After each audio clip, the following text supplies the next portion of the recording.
ఉత్తరప్రదేశ్ను అభివృద్ధికి మోడల్గా మారుస్తామన్నారు CM Yogi Adityanath. CM అయ్యాక మొదటిసారి ఢిల్లీ వచ్చారాయన. లోక్సభ సభ్యుడు కూడా కావడంతో హౌస్ లో మాట్లాడారు. తాను మొదటిసారి లోక్సభకు వచ్చినప్పుడు గోరఖ్పూర్ పై ప్రజలకు చెడు అభిప్రాయం ఉండేదని, ఇప్పుడది పూర్తిగా మార్చేశానని చెప్పారు. రాబోయే రోజుల్లో ఉత్తరప్రదేశ్ ను కూడా పూర్తిగా మార్చేస్తానన్నారు. రాష్ట్రంలోని అన్ని వర్గాల ప్రజల సంక్షేమమే తమ లక్ష్యమని చెప్పారు. తాను రాహుల్ కంటే ఏడాది చిన్నవాడినని, అఖిలేష్ కంటే ఏడాది పెద్దవాడినని అన్నారు ఆదిత్యనాథ్. తాను వాళ్ళిద్దరి మధ్యలో రావడమే సమాజ్వాదీ పార్టీ, కాంగ్రెస్ ఓటమికి కారణమై ఉండొచ్చునని అనడంతో సభలో నవ్వులు విరబూశాయి.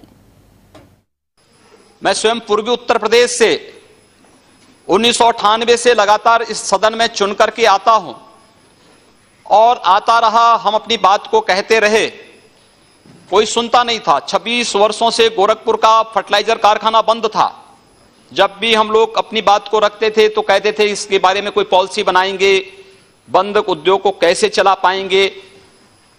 लेकिन मैं धन्यवाद दूंगा और आभारी हूं माननीय प्रधानमंत्री जी का। 26 वर्षों से बंद उस गोरखपुर के फर्टिलाइजर कारखाने को न केवल माननीय प्रधानमंत्री जी ने पिछले वर्ष जाकर के शिलान्यास किया है, वहां पर कार्य भी प्रारंभ हो गया है और 2019 से पहले गोरखपुर में, बरौनी में, सिंदरी में नए फर्टिलाइजर कारखाना स्थापित होकर के खाद उत्पादन का कार्य, उर्वरक उत्पादन का कार्य प्रारंभ भी हो जाएगा।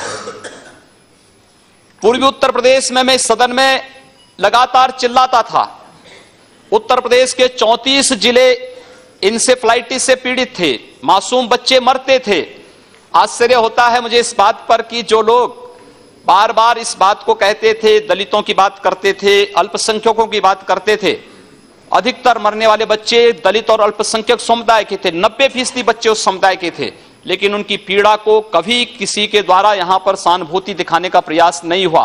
माननीय प्रधानमंत्री जी ने गोरखपुर को एम्स दिया और एम्स जैसा चिकित्सा संस्थान गोरखपुर में आज कार्य उसका प्रारंभ हो रहा है।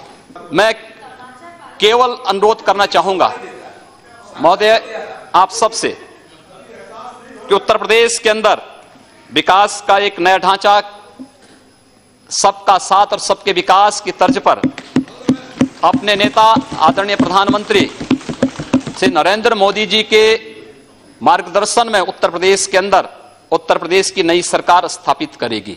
हम हर जाति, हर वर्ग और उत्तर प्रदेश के प्रत्येक नागरिक के विकास के लिए और उत्तर प्रदेश के प्रत्येक क्षेत्र के विकास के लिए हम लोग संकल्पित होकर के कार्य करेंगे। जो धनराशि अब तक खर्च नहीं हो पाई है, किन कारणों से खर्च नहीं हो पाई है, पर हम लोग प्रभावी ढंग से कार्य करने के दृष्टि से आज यहां पर उपस्थित हुए हैं। लेकिन मैं कह सकता हूं कि इन 15 वर्षों में हम लोगों ने गोरखपुर में एक भी व्यापारी को गुंडा टैक्स नहीं देने दिया, एक भी व्यापारी का, किसी भी चिकित्सक का अपहरण नहीं करने दिया, कहीं हमने किसी को अराजकता नहीं फैलाने दी। 5 वर्ष में उत्तर प्रदेश के अंदर 403 दंगे हुए, हमारे पूर्वी उत्तर प्रदेश में एक भी दंगा नहीं हुआ है। और हम फिर कह सकते हैं कि अब उत्तर प्रदेश में भी इस प्रकार की स्थिति हम लोग स्थापित करने में सफल होंगे। कोई संदेह इसमें किसी को नहीं होना चाहिए। और मैं इस बात को और भी पुरजोर तरीके से इसलिए कहना चाहूंगा, लोग मेरी उम्र के बारे में कह सकते हैं, मैं आदरणीय राहुल जी से 1 वर्ष छोटा हूं।